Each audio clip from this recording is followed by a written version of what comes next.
أعوذ بالله من الشيطان الرجيم.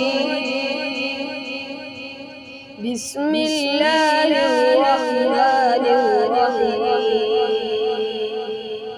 يا بني إسرائيل اذكروا نعمتي التي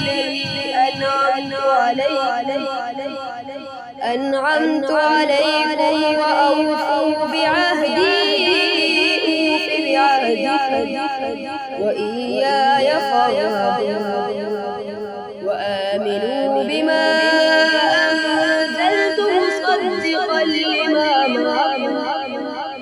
مصدقا لما معكم ولا تكونوا أول كافر به ولا تشتروا بآياتي ثمنا قليلا وإياي فاتقون ولا تلبسوا الحق بالباطل وتكتموا الحق وأنتم تعلمون وأقيموا الصلاة وآتوا الزكاة واركعوا مع الراكعين.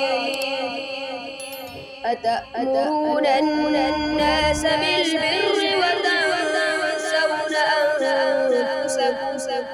وتنسون أنفسكم وأنتم تتلون الكتاب أفلا تعقلون واستعينوا بالصبر والصلاة وإنها لكبيرة إلا على الخاشعين الذين يظنون أنهم ملاقو ربهم وأنهم إليه راجعون.